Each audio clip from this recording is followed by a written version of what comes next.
Welcome to Fireside Gaming. I'm Billum, and we are finally closing out the Mega Man X series. Sort of. At least we're going to be finishing the mainline X series with a look at Mega Man X8. This is a completely new experience for me, as I've never played X8 prior to this.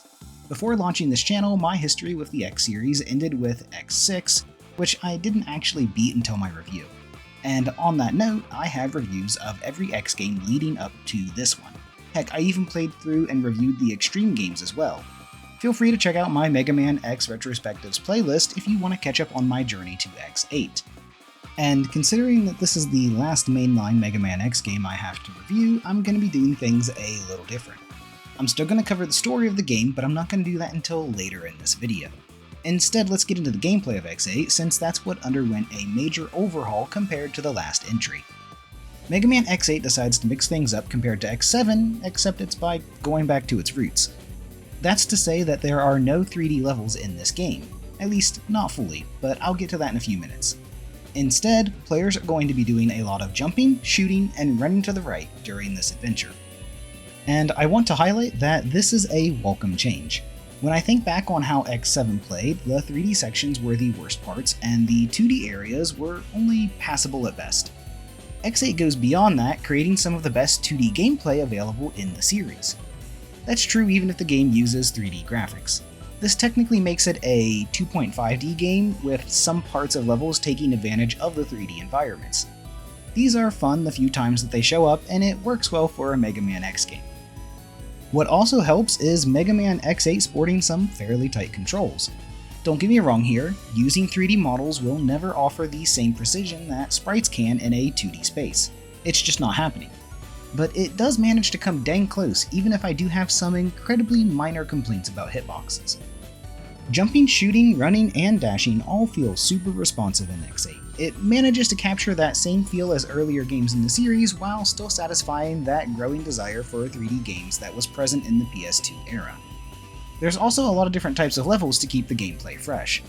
That includes one level that has a stealth theme, another that is largely puzzle-based, including a spike dodging section that it well overstays its welcome, and plenty of others that are more standard to the Mega Man X series.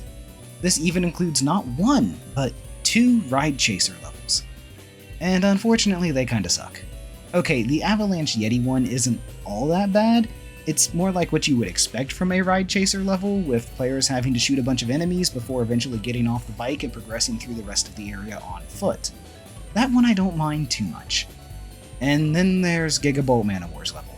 This one is more akin to an on-rails chase scene, with players gunning down the Maverick while racing through skyscrapers. And that sounds really cool in concept, but the controls for this part are trash.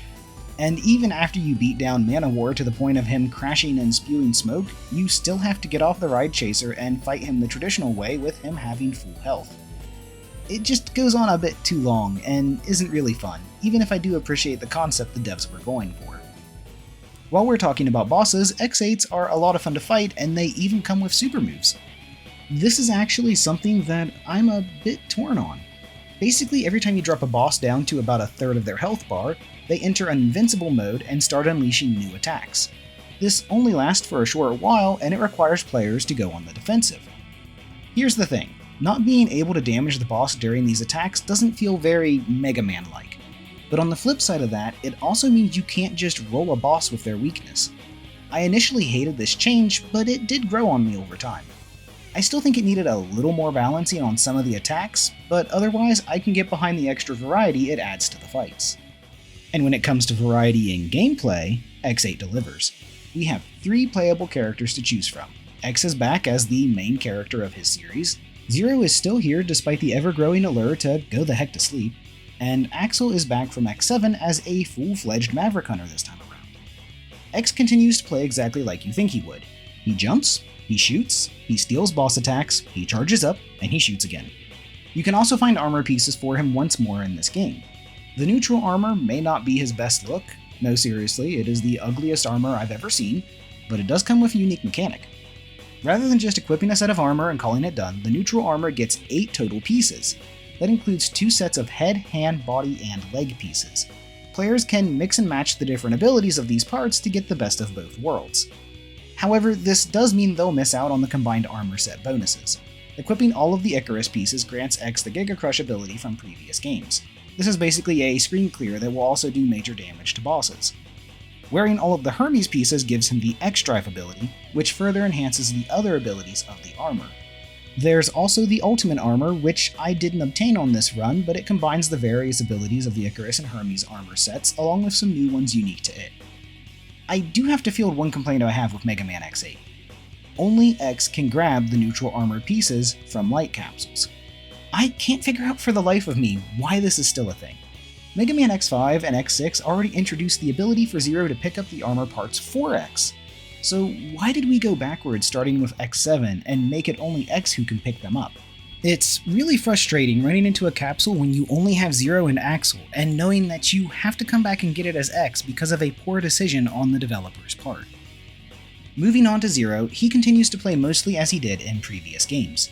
That includes a lot of Z-Saber strikes, gaining attack and movement abilities from bosses, and so forth. He also has a wealth of new weapons available to him in this game. These are unlockable through chip upgrades and give him a few extra options to work with, though I still mostly stuck to using the Z-Saber. Finally, Axel is back, and he is so much more than just a cheap copy of X this time around. His core gameplay is the same as X7 in that he rapid-fires small shots, hovers in the air for a short period of time, and still has a mostly useless dodge roll. But all of these have been heavily refined to make him actually fun to play. The fact that he locks in place now when shooting is great, as it lets him change the angle of his shots and gives him a unique feel compared to X. He can even do this midair with his hover, giving him a real edge over certain enemies. Axel also continues to gain new guns from bosses, which isn't much different from X's copying ability, but it's not a bad thing. And he can still use his copy shot to turn into some enemies, but again, this is mostly only used for the rare instances where it's needed to get or find hidden items. Easily the biggest advantage he has over X and Zero is how he breaks enemy shields. Guard Break is a new mechanic introduced in Mega Man X8, and it is a solid addition. It takes annoying enemies like Mets and lets players break their defenses to deal damage. In X's case, he can do this with a charge shot from his Buster. Zero will guard break enemies with the third strike of his Z-Saber combo. Axel has it the easiest of all, as all he has to do is keep shooting an enemy to overwhelm their defenses and perform a guard break. Another new feature in Mega Man X8 is the double attack. There's a bar that fills up while playing, and once it's full, a double attack can be performed. This calls in the secondary character players have on the mission and has them perform a combined attack together for major damage. I didn't use it much, but it was a neat addition. Yes, X8 keeps the ability to bring in 2 characters to each level. This was originally introduced back in Extreme 2, which I forgot about and claimed it was a new mechanic to X7 in my previous review. Thank you everyone who reminded me. And just like with everything else, X8 built on it with this combined attack. But that's not the only way it enhances it. There are multiple times in the game where enemies might grab hold or otherwise incapacitate the player. When this happens, they can press the character switch button to escape. This will have the second character attack the enemy to free the trapped character, who warps away. Building even further on this mechanic is the new way in which the health gauge operates. When players take damage, they'll notice that some of their health will be red. If you switch to your other character, that red health will slowly regen while the damaged character is inactive. Yet again, this is a great idea and one that I can completely get behind. It reminds me of similar mechanics in fighting games like Marvel vs. Capcom 2. On top of these new mechanics is the return of custom chips players can purchase to upgrade characters. These are bought with medals, which are those triangles of different colors you might have noticed enemies dropping. X, Zero, and Axel all have a wealth of abilities that can be unlocked through this system. There are general chips that are available, such as the staple life and energy tanks from previous games. There are ones specifically for each character. Some of these are the same for each character, like increasing their life bar. Others are unique, which includes the wealth of new weapons players can unlock for Zero. And there are also ones only available after finding their corresponding rare medals hidden in the game's levels. And if you beat Mega Man X8 and start up New Game Plus, there's a new set of characters that can be unlocked. The navigators that assist the Maverick Hunters are each playable. Granted, they're kinda just copies of X-Zero and Axel, but it's still a neat feature. Alia, and yes, I realize now that I've been saying her name wrong in all of my previous videos, and listen, I actually have a good reason for this one. While it's true that I've bungled my fair share of names in the past, and will no doubt do so in the future, I feel like this one requires a little more explanation. If you've ever stuck around to the end of my videos, you've likely seen the credits, which include my wife, Aaliyah, who makes all the thumbnails for the channel. And she was named after the Dune character Saint Alia of the Knife, albeit with a different pronunciation. When we were dating, I brought up the character of Alia, which she was already familiar with as her brother had played Command Mission, and X7, and then she told me about the Dune pronunciation. I switched to saying Alia at that time, as previously I was pronouncing her name as Aaliyah. Either way, what I was going to say is that Alia plays in the same vein as X, Layer copies 0 for her gameplay, and Palette mimics Axel when under the player's control. Each of them are missing core abilities of their male counterparts, but they are largely the same. But as you've likely already noticed, I don't have any footage of that to show you, and that's because I didn't unlock them. You can only do so on New Game Plus, and they each cost a whopping 40,000 medals in the chip shop. I had no desire to grind for those medals after beating X8. I'm sure I'll unlock them alongside the Ultimate Armor and other New Game Plus exclusive items in the future, but I just really didn't feel like doing multiple runs through the game back to back just for this review. I guess now's probably a pretty perfect time to talk about all of the redesigns I'm sure you've noticed in X8 as well. A change in art style resulted in many characters getting updated looks this time around. Most of this revolves around making them all slimmer and sleek in appearance, like how X and Zero are no longer sporting the large feet that are a staple of Mega Man characters. Zero also traded in his big bushy ponytail for a thin one, and Alia got a couple of major enhancements too with her big, luscious locks. What can I say? I think long hair on women is beautiful. Sue me. Jokes aside, I definitely prefer the more traditional Mega Man art style over these redesigns, and Capcom agrees. All of the characters, even Axel with his very minor changes, have since reverted to their pre-X8 art, with the one exception being Alia. In her case, I do like the longer hair, but the other changes are a bit too in your face. I don't even think it's a bad design, I just like my robot ladies to have robot lady parts is all. It's the same reason I would prefer a different design for Layer, because again, it's not a bad one. But the outright horny designs for the female navigators just doesn't flow well with the rest of the Mega Man aesthetics. This is actually why I like Palette's design the most of the three navigators. You could put her right next to Iris, and I have no problem believing the two are from the same universe. But it just doesn't feel quite the same with the redesigned Alia or Layer. Now all we have to do is talk about the audio in Mega Man X8, and I'll finally be ready to get into the story. Voice acting is back, and it's great. I have no complaints whatsoever. Okay, maybe Axel gets a weird line read every once in a while, but it's barely worth bringing up. Especially when you have the King of Hearts as X. If you've been following my channel, you likely know by this point that I am a big mecha junkie. And I have a soft spot for G-Gundam, so I couldn't resist bringing it up. Heck, back when we were still dating, the wife and I even practiced so we could do the Level Up 10 Kyoken together. But now that I've shared that embarrassing bit of trivia, I do have to say that I really like the casting for all of the characters in X8. They sound exactly like I wanted, and it's such an improvement over the X7 dub. Or any prior dub for that matter. It's just a shame that Capcom never went forward with plans to redub the previous games with this crew. That would have been a real treat for the Mega Man X Anniversary Collection. Switching over to music, X8 has a lot of great tracks to listen to, and there's a good bit of variety here. I've not played the game over and over again like I have others, so I can't name any one in particular, but I can say that I found myself really getting into a groove with the music while playing. Alright, it's finally time to cover the story of Mega Man X8. Buckle up because there's spoilers aplenty, and this is the riveting conclusion to more than a decade of build-up since the series' birth in 1993. Mega Man X8 takes place sometime after X7. The exact time between the two games is unknown, but there have been some changes. For example, Axel is no longer trying to prove himself to X and is now a certified Maverick Hunter. X has also come out of his stupor he was previously in and is leading the charge as a veteran Maverick Hunter. And Zero is still here even if the story doesn't really call for him. What hasn't changed is the ongoing trouble with Mavericks. First, humans had to deal with multiple wars, then a space colony being dropped on Earth, and finally having to live underground while Reploids repaired the damage from the continuous conflicts. In fact, humans have just gotten sick of living on Earth, so much so that they're just going to leave the planet behind. This has them seeking to create a new colony on the Moon. To help with this, they've created the Jacob Project, which aims to establish an orbital elevator. But neither humans nor the current models of Reploids are up to the task of building the megastructure. And this is why we get a new generation of Reploids. These come equipped with copy chips much like Axel, allowing them to take on various forms while working on this elevator. In fact, Axel is a prototype of the new generation Reploids. The major difference between them is that Axel has the A-Trans ability for his copy shot, and they don't. However, they also have a stored collection of Reploid DNA to change into, and they aren't limited to those of a similar size like Axel is. We see this at the start of the game when one of the elevators traveling breaks loose of the tower and comes crashing down to the Earth. X happens to be nearby and responds to the accident.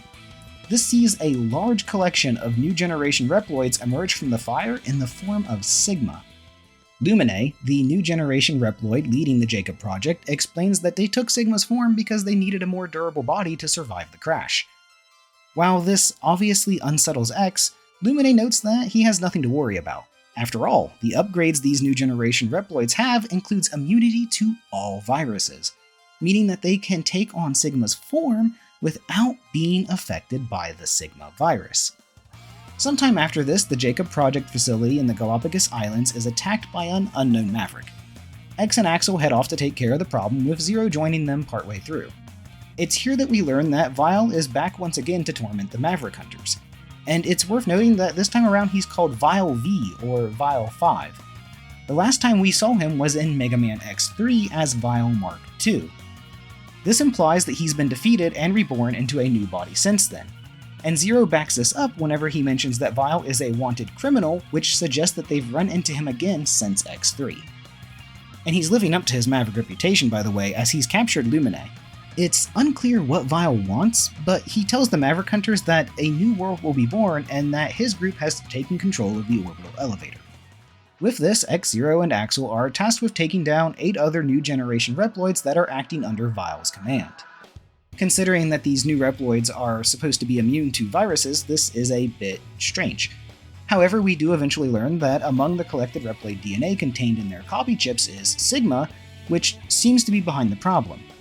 In fact, Sigma even calls in to check on the Maverick Hunters real quick, making sure that they know he is the person behind all of this. This has us eventually riding up the orbital elevator to do battle with Sigma and Vile. Vile flees before we catch him, but Sigma goes down here and now. Well, a copy of him does anyway. What we took out was actually a new generation Reploid that was mimicking Sigma's personality and appearance. With that done, we progress further into the moon base and do battle with Vile once more. Real quick, I do want to mention that I think Vile is actually a new generation Reploid at this point. He never confirms it, but his desire to create a new world that no longer needs humans or outdated Reploids seems to imply as much. After this, we storm through the lunar castle filled to the brim with Sigma copies before finally running into the Big Bad himself. And Sigma has definitely seen better days. Sure, our cleft-chinned megalomaniac has been looking less well-built in these last few games, but this time he really feels like a shell of his former self. Interestingly, Sigma claims that with his DNA in the new generation Reploids, all of them are his children, or rather copies of him. And yet, when we take Sigma down this time, there's no threats of his return or anything like that. Instead, this really does feel like a final confrontation with him. But that does still leave the question of how Sigma's DNA will affect the new generation Reploids. And luckily, the now rescued Lumine can shine some light on that subject by revealing that he's actually the true mastermind behind all of these events. Lumine claims that the new generation Reploids simply manipulated Sigma, and that with his DNA, they each have the ability to go Maverick at will. I'm not quite sure what that means though. Maverick never seemed like something you can just turn on and off. That's like choosing to be insane one minute and then switching your insanity back on the next. Considering the themes of evolution in this game and the dialogue of Lumine, it almost feels like it's closer to saying that the new generation Reploids can use the Sigma virus to exert their own will, even if it goes against their programming. In that sense, maybe they really are the next generation of Reploids, one that can truly hold their own future in their hands and can live for themselves instead of others.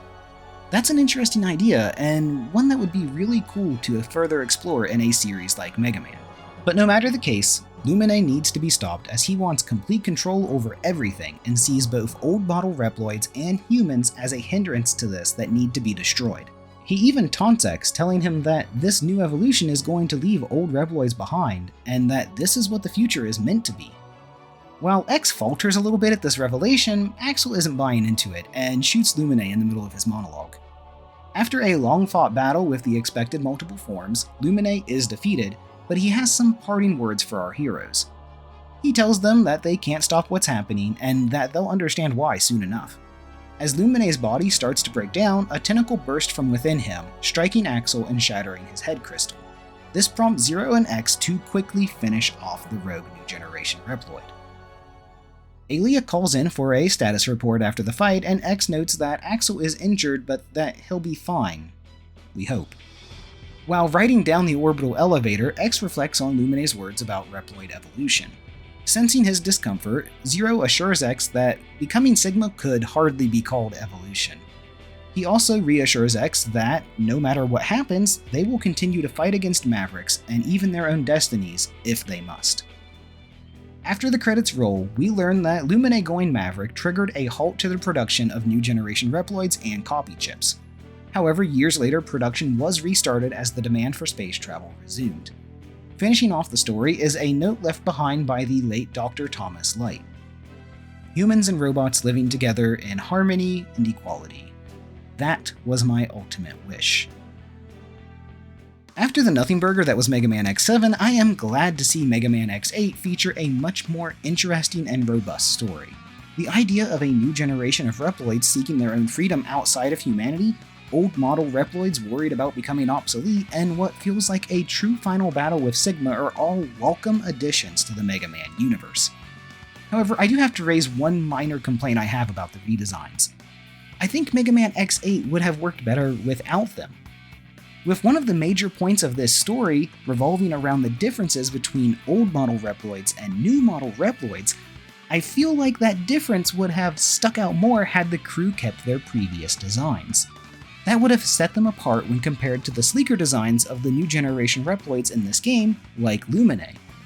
It would even play into the fact that Axel is only a prototype for the next generation, which explains why he has a copy chip like them, while still retaining some design elements from the original generation of Reploids. And this game did a lot to redeem Axel for me. His personality works so well with him having a good amount of spunk without coming across as annoying like he did in X7. Him taking a shot at Lumine mid-monologue was a real highlight for me, and it felt appropriate since he's a midpoint between the old and new generations. If anything, I feel like that could have been developed and played up a bit more, but any concern about him potentially going Maverick are quickly dismissed by Lumine. Also, it feels like the Mega Man X series was starting to evolve with this story beyond one that could lead to the Mega Man Zero timeline. I'm actually perfectly okay with that, as X5 or 6 both serve as jumping off points for the Zero series. It makes me think that if Capcom ever decides to make Mega Man X9, they should firmly establish X7 and the games beyond it as part of a timeline that doesn't lead to the Zero series. I mean, it's not like Command Mission isn't already set in its own timeline after X7 anyway. They could either tie it into that timeline, or just make post-X7 games be their own timeline. This would open the way for telling more compelling stories without having to worry about contradicting anything in the later games in the current timeline. But that's assuming the mainline X series ever gets love from Capcom again. I think it could happen, but I'm not really holding my breath at this point. Overall, Mega Man X8 is a good closing to the series. Sure, it has some cliffhangers, but it does seem to finally put an end to Sigma, and that alone could mark the end of the Maverick Wars. I'm happy to say that I overall found Mega Man X8 to be a really good game. I could nitpick it a bit more and maybe look for additional flaws, but I don't really think that would be fair to it. The worst thing about it is that it introduces so many new ideas to the X series that are definitely moves in the right direction, but it doesn't have a sequel to build on those concepts further. I would really have loved that. Please, Capcom. Even so, I'm really glad that I checked out the game, and I have no doubt that I'll play through it again.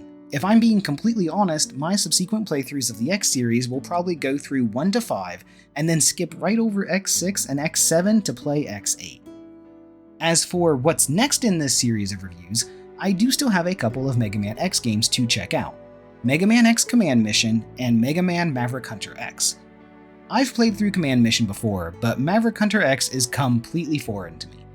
I figure the next time I return to the series will be to cover Command Mission. That way we can close off the X series with a remake of the original. Feels like a poetic thing to do. Thanks for checking out my review of Mega Man X8, which was played via the Mega Man X Legacy Collection on PS4 by the way. And until next time, take it easy.